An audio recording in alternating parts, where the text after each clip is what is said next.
கல்யாணம்னா இந்த கண்டிஷன்ஸ்லாம் கண்டிப்பா இருக்கணும் அப்படின்னு சொல்லி எல்லாருமே ஆசைப்படுற ஒரு விஷயமா தான் இது இருக்கு. இப்போ வந்து ஜண்டையா அண்ட் டாம் இவங்களுடைய கல்யாணத்துல போட்ட அக்ரீமெண்ட் தான் வந்து பரவலா பேசப்பட்டுட்டு வந்துட்டு இருக்குன்னு சொல்லலாம். இதுல வந்து இவர் வந்து ஒரு சில விஷயங்களை இந்த அக்ரீமெண்ட்ல முக்கியமா வச்சிருக்காருன்னு சொல்லப்பட்டிருக்கு. இதுல கடைசியா சொன்ன விஷயத்துக்கு வந்து ஜண்டையா அழுதுட்டாங்க அப்படின்னே சொல்லியிருக்காங்க.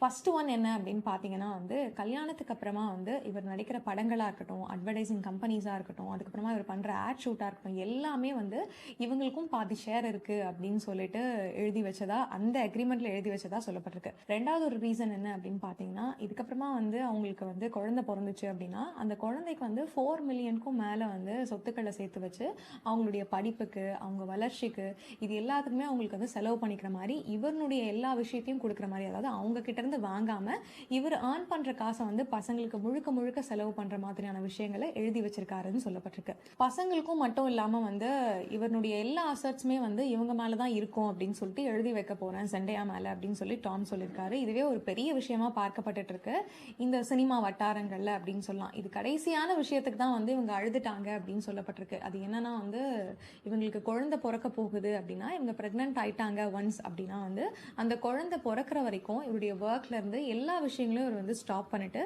முழுக்க முழுக்க வந்து தன்னோட மனைவி கூடயே ஸ்பெண்ட் பண்ணணும் அப்படின்னு சொல்லி யோசிச்சிருக்காரு அப்படின்னு சொல்லி அந்த அக்ரிமெண்ட்ல இருக்கிறதா சொல்லப்பட்டிருக்கு. இதுக்கு அவங்க அழுதுட்டாங்க அப்படின்னும் சொல்லப்பட்டிருக்கு. இப்ப இருக்கிற காலகட்டத்துல இப்படி ஒரு மாப்பிள்ளை கிடைச்சா போதும் அப்படிங்கிற மாதிரி எல்லா பெண்களும் எதிர்பார்ப்புகள் இருக்கும்னு சொல்லலாம். ஆனா இந்த அக்ரிமெண்ட்ஸ் எல்லாமே வந்து ஒரு கெஸ்ட்ல தான் இருக்கு அப்படின்னு சொல்லியிருக்காங்க. ஸோ கெஸ்ட்டை தாண்டி வந்து இந்த அக்ரிமெண்ட் உண்மையா இல்லையா அப்படிங்கறது வந்து நீங்களே யோசிச்சு சொல்லுங்க. ஒருவேளை இந்த அக்ரிமெண்ட்ஸ்ல ஏதாவது கரெக்ஷன் இருந்தா இப்படி இருக்கலாம் அப்படின்னு சொல்லிட்டு ஏதாவது யோசிச்சீங்கன்னா மறக்காம கமெண்ட்ஸ்ல சொல்லுங்க.